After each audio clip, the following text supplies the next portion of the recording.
ನೊಂದ್ಕೋಬೇಡವೇ.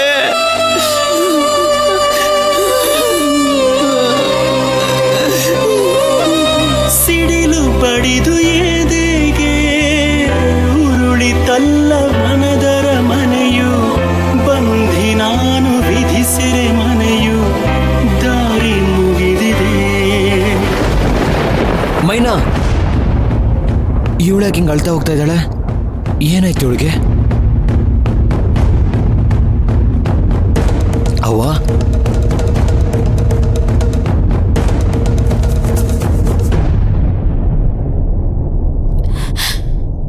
ಹೇ ಮೈನಾ,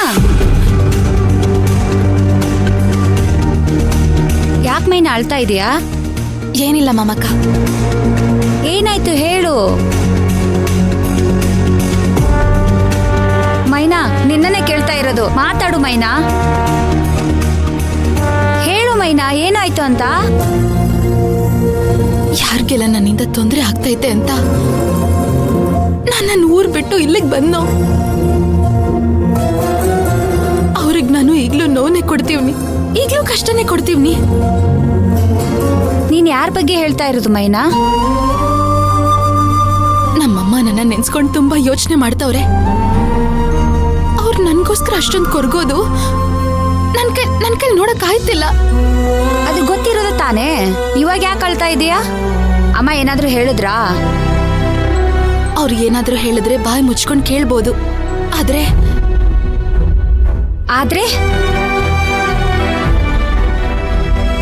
ನನ್ ಕೈ ಉತ್ತರ ಕೊಡಕ್ ಆಗದೆ ಇರೋ ಪ್ರಶ್ನೆಗಳನ್ನೇ ಕೇಳ್ತಾವ್ರೆ. ಅಂತ ಪ್ರಶ್ನೆ ಏನು ಕೇಳಿದ್ರು ಮೈನಾ ಇವಾಗ?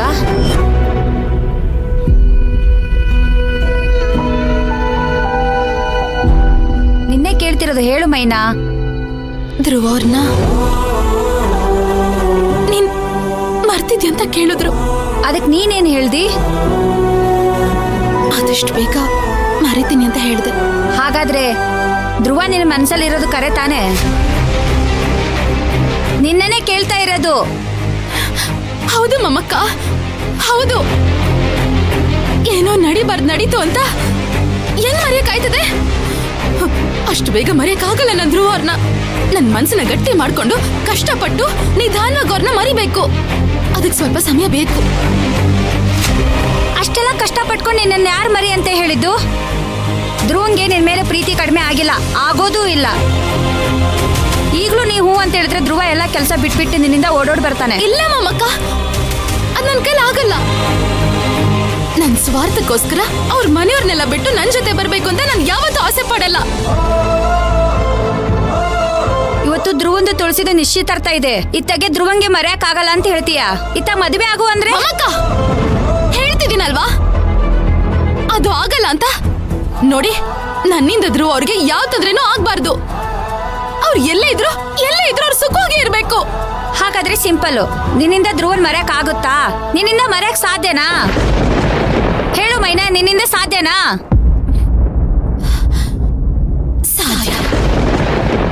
ಸಾಧ್ಯನೇ.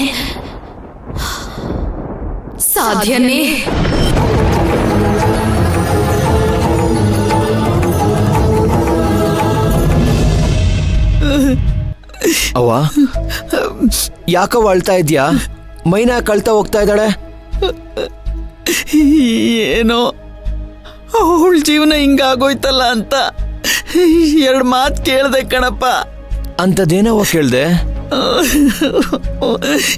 ಏನೋ ಕೇಳ್ದೆ ಬಿಡು. ಹೇಳವ್ವ. ಬಿಟ್ಬಿಡು. ಅಯ್ಯೋ, ನಾನಂಗೆ ಕೇಳಬಾರ್ದಿತ್ತು ಅನ್ಸುತ್ತೆ. ಕೇಳ್ಬಿಟ್ನಲ್ಲ, ಅವಳ ಮನ್ಸಿಗೆ ಎಷ್ಟು ನೋವಾಯ್ತೋ ಏನೋ. ಇರು, ನಾನೇ ಹೋಗಿ ಸಮಾಧಾನ ಮಾಡ್ತೀನಿ ಅವಳಿಗೆ. ಅವ್ವ, ಹೋಗ್ಬಿಡವ್ವ. ಅಲ್ಲಿಗೆ ಅವ್ಳ ಫ್ರೆಂಡ್ಸ್ ಎಲ್ಲ ಇರ್ತಾರೆ. ನೀನು ಹೋಗಿ ಅಲ್ಲಿ ಮಾತಾಡಿದ್ರೆ ಮತ್ತೆ ಬೇಜಾರಾಗ್ತಾಳೆ. ಸ್ವಲ್ಪ ದಿಲ್ಲೇ ಇರು, ಅವಳೇ ಸಮಾಧಾನ ಆಗ್ತಾಳೆ. ಆರಾಮಾಗಿರವ್ವ. ಹೆಂಗಪ್ಪ ಆರಾಮಾಗಿರ್ಲಿ? ಒಂದ್ ತಾಯಿ ತನ್ನ ಮಗನ ಗರ್ಭದಾಗ ಇಟ್ಕೊಂಡಿರ್ತಾಳಲ್ಲ, 9 ತಿಂಗಳು ತುಂಬಾ ಜೋಪಾನವಾಗಿ ನೋಡ್ಕೊಂಡಿರ್ತಾಳೆ ಕಣೋ. 3 ಮಕ್ಕಳನ್ನ ಎತ್ತಿ ಒತ್ತಿ ಸಾಕ್ತವಳು ನನ್ನ ಹತ್ರನೇ. ಜೋಪಾನಾಗಿ ನೋಡ್ಕೊಳ್ಬೇಕಾಗಿರೋದು ತಾಯಿ ಗರ್ಭದಾಗಿರುವಾಗ ಅಲ್ಲ ಕಣಪ್ಪ. ಯಾಕೆಂದ್ರೆ ಹೊರಗಿನವರು ಯಾರ ದೃಷ್ಟಿನೂ ತಾಗ್ದೆ ಮಗುನ ಹೊಟ್ಟೆ ಒಳಗಡೆ ಇಟ್ಕೊಂಡಿರ್ತೀವಿ. ಮಗು ಯಾವಾಗ ಹುಟ್ಟಿ ಈ ಆಳ್ ಪ್ರಪಂಚಕ್ಕೆ ಯಾವಾಗ ಕಾಲಿಡುತ್ತೋ ಆಗ್ಲಿಂದ ಎತ್ತವಳಿಗೆ ಭಯ ಶುರು ಆಯ್ತದೆ ಕಣಪ್ಪ. ತಾನ್ ವಯಸ್ಸಾಗಿ ಜೀವ ಹೋಗಿ ಮಣ್ಣಾಗೋವರೆಗೂ ತನ್ನ ಮಕ್ಳಿಗೇನು ಆಗ್ಬಾರ್ದು ಅಂತ ಜೋಪಾನ ಮಾಡಕ್ ಕಾಳಜಿ ವಹಿಸಿ ಕಾಲನ್ನ ಕಳೆದು ಬಿಡ್ತಾಳೆ ಕಣೋ. ಕೈಯಲ್ಲಿಟ್ಕೊಂಡು ಜೋಪಾನ ಮಾಡ್ಬೇಕಾಗಿರೋ ನನ್ನ ಮಗಳನ್ನ ನನ್ನ ಸ್ವಾರ್ಥಕ್ಕೋಸ್ಕರ ಅವಳ ಜೀವನನ ಹಾಳಾಗಂಗೆ ಮಾಡ್ಬಿಟ್ನಲ್ಲೋ. ಇಲ್ಲ ಇಲ್ಲ, ನಾನು ಕಣ ತಪ್ಪು ಮಾಡಿದ್ದು.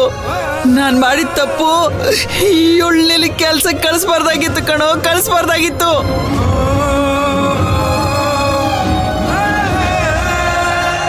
ಅವ್ವ, ನನಗೆ ಕ್ಷಮಿಸ್ಬಿಡವ್ವ. ನೀನ್ ಯಾಕಪ್ಪ, ನೀನ್ ಯಾಕೆ ಸಮಯ ಕೇಳ್ತಿದ್ಯಾ? ತಾಯಿ ಪ್ರೀತಿ ಎಂಥದ್ದು ಅಂತ ಗೊತ್ತಿಲ್ಲದೆ, ಜವಾಬ್ದಾರಿ ಇಲ್ಲದೆ ದೊಡ್ಡ ತಪ್ಪು ಮಾಡಿದ್ದೀನಿ ಅವ್ವ. ಈ ಪಾಪಿಗೆ ಕ್ಷಮೆ ಅನ್ನೋದೇ ಇಲ್ಲ ಕಣವ್ವ, ಕ್ಷಮೆ ಅನ್ನೋದೇ ಇಲ್ಲ. ಆದ್ರೂ ಕೇಳ್ತಾ ಇದ್ದೀನಿ, ನನಗೆ ಕ್ಷಮಿಸಿದ್ದೀನಿ ಅಂತ ಒಂದ್ ಮಾತು ಹೇಳವ್ವ. ಅಳಬೇಡ. ನನಗೂ ನಿಮ್ಮ ಅಪ್ಪನಿಗೂ ನಿನ್ ಮ್ಯಾಗೆ ಯಾವುದೇ ಥರ ಕೋಪನೇ ಇಲ್ಲ ಕಣ್ಮಗ. ಇನ್ಮೇಲೆ ಯಾವತ್ತು ಹಳೆಯದನ್ನೆಲ್ಲ ನೆನ್ಸ್ಕೊಂಡು ನೀನು ಯೋಚನೆ ಮಾಡಬೇಡ ಅವ್ವ.